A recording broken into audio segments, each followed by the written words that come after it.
আমার চ্যানেলে তোমাদের সকলকে স্বাগত। আজ আমরা ক্লাস 6-এর রায় মার্টিন প্রশ্নবিচিত্রা থেকে পরিবেশের দ্বিতীয় পর্যায়ক্রমিক মূল্যায়নের অষ্টম স্কুল সলভ করব।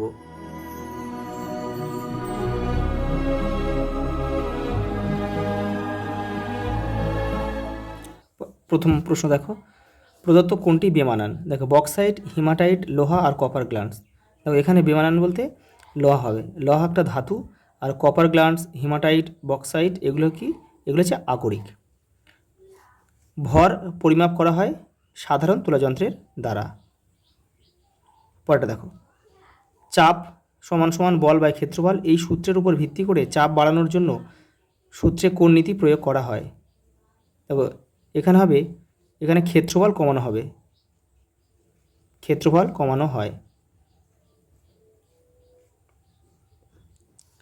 মানব হৃৎপিণ্ডের সবচেয়ে বড় প্রকোষ্ঠী কোনটি? এখানে হবে বাম নিলয়। এই যে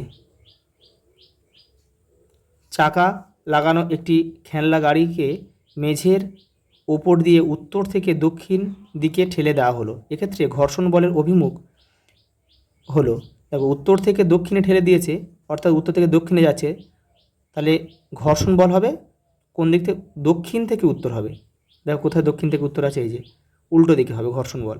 ঘর্ষণ বল সবসময় উল্টো দিকে ক্রিয়া করে, দক্ষিণ থেকে উত্তর দিকে। পরে দেখো, কোন জাতীয় শিলার মধ্যে জীবাশ্ম জ্বালানি দেখা যায়? পাললিক শিলা।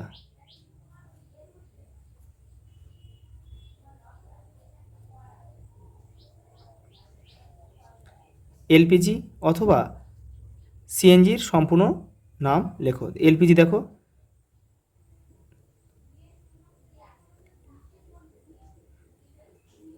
Liquefied petroleum gas. আর কি দেখায়? সিএনজি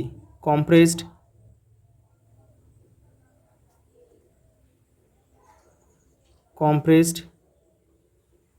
ন্যাচারাল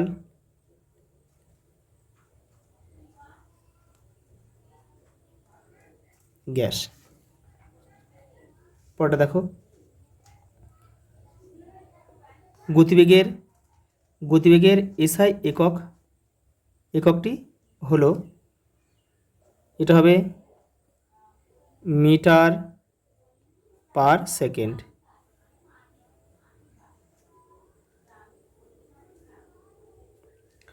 পরটা দেখো, সত্য বা মিথ্যা লেখো। আয়তন হলো মৌলিক ভৌত রাশি, এটা কিন্তু মিথ্যা হবে, এটা মিথ্যা হবে। আয়তন কিন্তু একটা লব্ধ রাশি। পরটা দেখো, একই মৌলিক ভৌত রাশি দ্বারা গঠিত একটি লব্ধ ভৌত রাশির উদাহরণ দাও। এখানে তোমরা লিখতে পারো ক্ষেত্রফল বা আয়তনও লিখতে পারো।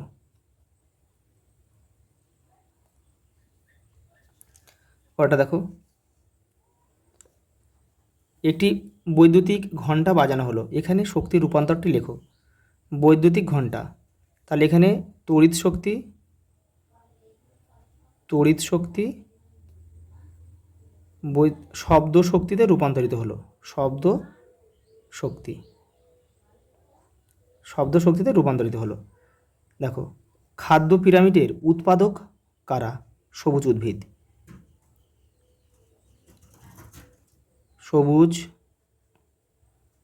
উদ্ভিদ।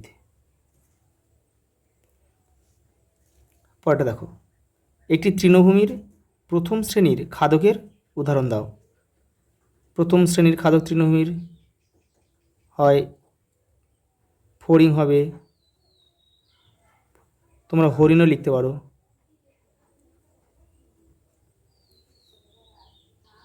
পরেরটা দেখো, শূন্যস্থান পূরণ করো। 1 পাস্কাল সমান সমান 1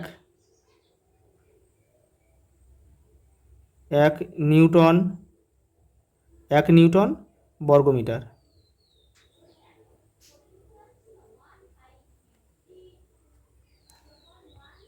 পরেরটা দেখো, কোনো প্রবাহীর স্বাভাবিক প্রবাহের অভিমুখ কোনটি?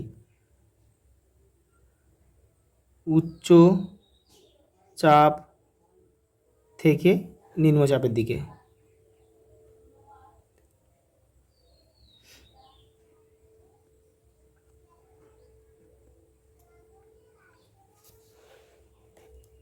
পরেরটা দেখো,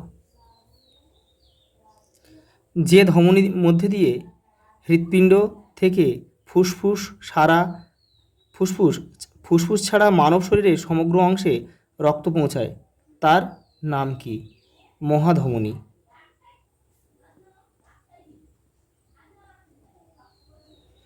পরেরটা দেখো, কোন অস্থিসন্ধিটি কেবলমাত্র পিছন দিকে ভাঁজ করা যায়? হাঁটুর অস্থিসন্ধি পিছন দিকে কেবলমাত্র ভাঁজ করা যায়। আর কোন অস্থিসন্ধিটি কেবলমাত্র সামনের দিকে ভাঁজ করা যায়? কনুইয়ের অস্থিসন্ধি।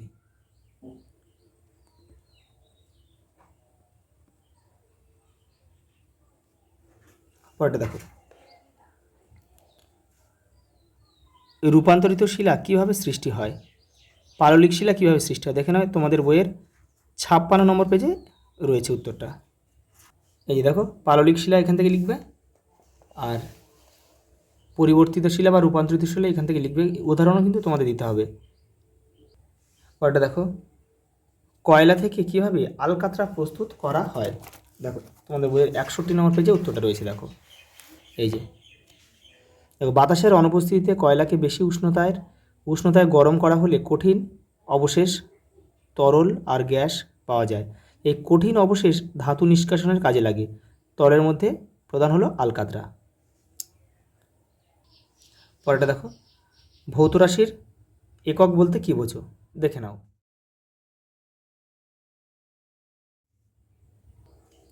পরের প্রশ্ন দেখো, একটি ফুটবলের ব্যাস তুমি কিভাবে নির্ণয় করবে? তোমাদের বইয়ের 68 নম্বর পেজে রয়েছে উত্তরটা। এই দেখো, এখান থেকে তোমরা এটা পুরোটা লিখবে। আর এই যে ছবিটা দেখতে পাচ্ছ, দেখো পরের প্রশ্ন, অথবা একটি গ্লাস জল দ্বারা কানায় কানায় ভর্তি করে একটি খালি গামলার মধ্যে রাখা হলো। এখন একটি ছোট পাথরখণ্ডকে সাবধানে গ্লাসের জলের মধ্যে ফেলা হলো এবং অপসারিত জল গামলার মধ্যে সংগ্রহ করা হলো। অপসারিত জলের আয়তনের সঙ্গে পাথরখণ্ডের সম্পর্ক কী? দুজনের আয়তন কিন্তু সমান হবে। তো দেখে নাও। পরের প্রশ্ন দেখো, একটি বস্তুর উপর বল প্রয়োগ করলে কি কি ঘটতে পারে? দেখো, কোনো গতিশীল বস্তু কোনো বস্তু স্থির অবস্থা থেকে গতিশীল হতে পারে। আবার কি, গতিশীল বস্তু থেমে যেতে পারে বা দিক পরিবর্তন করতে পারে।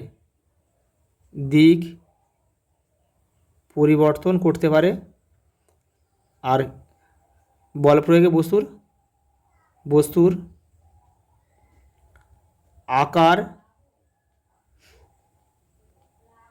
আকার পরিবর্তন করতে পারে। লিন্ডেম্যানের 10% সূত্রটি লেখো। তোমাদের বইয়ের 95 নম্বর পেজ দেখো। এই দেখো, প্রতিটি ট্রফিক লেভেলে গৃহীত শক্তির প্রায় 10% ওই পুষ্টিস্তরের জীবদের দেহ গঠনের কাজে লাগে, যা পরবর্তী ট্রফিক লেভেলের জীবেরা গ্রহণ করতে পারে। পরেরটা দেখো, একটি উদাহরণ দাও যেখানে শক্তির একটি অংশ পরবর্তী ট্রফিক লেভেলে স্থানান্তরিত হয় না। দেখে নাও।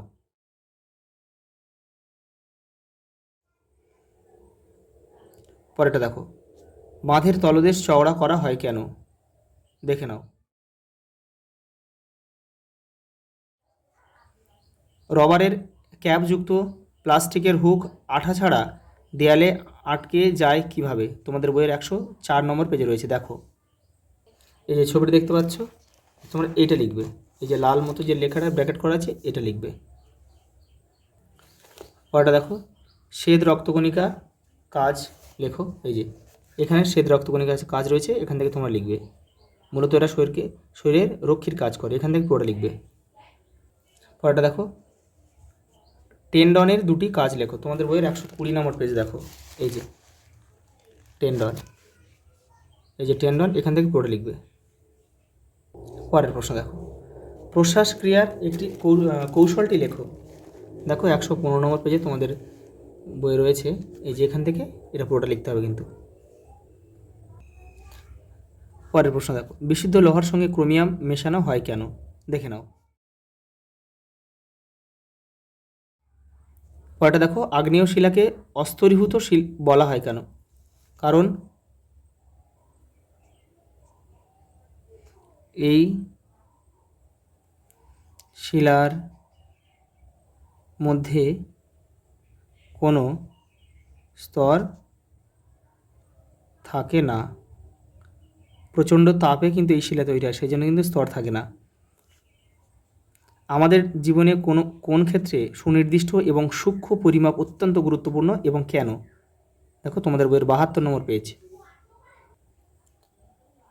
এই যে দেখে নাও। এই দেখো, সঠিক পরিমাপের খুব দরকার। দেখো, একটা ওষুধ তৈরি করতে কোন উপাদান কতটা লাগবে তা যথেষ্ট সচেতনতার সঙ্গে সূক্ষ্ম হিসাব করার দরকার হয়। ওষুধ তৈরির সময় কোনো উপাদান একটু বেশি হলে বা কম হলে মারাত্মক ক্ষতি হতে পারে। আরেকটা দেখো, আমি এখানে লিখে দিচ্ছি, দেখো, মহাকাশ গবেষণাতেও কিন্তু সামান্যতম ত্রুটি বড় ধরনের দুর্ঘটনার কারণ হতে পারে। পরের প্রশ্ন দেখো, কোন ক্ষেত্রে পরিমাপের জন্য আমাদের অনুমানের উপর নির্ভর করতে হয়? একটি উদাহরণ সহ ব্যাখ্যা করো। তোমাদের বইয়ে দেখো 71 নম্বর পেজে অনেকগুলো রয়েছে এখানে কারণগুলো। দেখো, এই যে 1, 2, 3, 4 অনেকগুলো রয়েছে, এখান থেকে তোমরা যে কোনো একটা ব্যাখ্যা করবে। পরেরটা দেখো, খাতার দুটি পাতা নিয়ে পাতা দুটি ফাঁক দিয়ে খুব জোরে ফুঁ দিলে কী ঘটবে? কারণ সহ ব্যাখ্যা করো। তোমাদের বইয়ের 105 নম্বর পেজে উত্তরটা রয়েছে, দেখে নাও, এই যে এখান থেকে তোমরা করবে।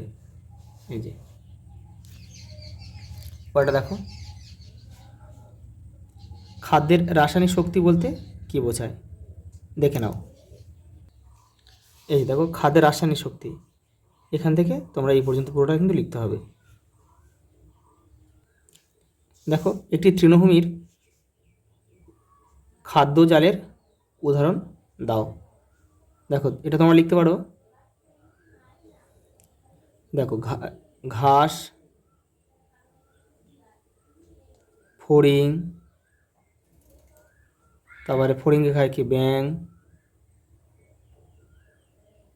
ব্যাঙকে খায় সাপ, তারপরে ময়ূর লিখতে পারো, সাপকে খায় ময়ূর।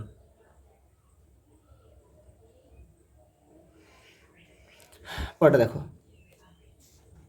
আমাদের শরীরে বল ও সকেট অস্থিসন্ধি কোথায় দেখা যায়? এর কাজ লেখো। তোমাদের বইয়ের 123 নম্বর পেজ দেখো, এই দেখো, বল ও সকেট সন্ধি কোথায় দেখা যায়? কাঁধে ও কোমরে দেখা যায়। কাজটা দেখো, এই দেখো, এর ফলে কোমর থেকে পায়ের বিচলন সামনে পেছনে ডানে বাঁয়ে সব দিকে হয়, এমনকি তা অনেকটা চরকির মতো ঘোরানো সম্ভব হয়। লাস্ট প্রশ্ন দেখো কি দিয়েছে, তোমার বন্ধুর ওজন 42 কেজি এবং উচ্চতা দেখো 4 ফুট হলে তোমার বন্ধুর দেহভর সূচক বা BMI নির্ণয় করো এবং তার স্বাস্থ্য সম্পর্কে তোমার কী ধারণা তা লেখো। দেখো না, একটা অঙ্ক রয়েছে, এটা দেখো, BMI এর সূত্রটা কি? ওজন বাই উচ্চতা স্কোয়ার। তাহলে দেখো, এখানে এই 4 ফুটটাকে আমরা মিটারে কনভার্ট করলাম। এবার দেখো, এখানে ওজন দেওয়া আছে 42, আর দেখো উচ্চতা আমার 4 ফুট, এটাকে স্কোয়ার করতে হবে। এবার স্কোয়ার করলে তার মানে এটাকে স্কোয়ার করতে হবে, করে যেটা হবে সেটা দিয়ে এটা কাটাকুটি করলে আমাদের হয় 28.21। তাহলে 28.21 মানে দেহসূচক ভর, মানে দেখে নাও স্বাস্থ্যের কি পরিবর্তন হলো। এই দেখো, 28.21 এসেছিলো আমাদের, তাহলে 28.21 মানে এই 25 থেকে 30-এর মধ্যে পড়বে। দেখো, যাদের দেহভর সূচক 28, দেখো 25 থেকে 30, তার দেখো ওজন বেশি, তাহলে ওজন বেশি হবে ব্যক্তিটির। আচ্ছা, এই পর্যন্ত, দেখা হবে পরের ভিডিওতে।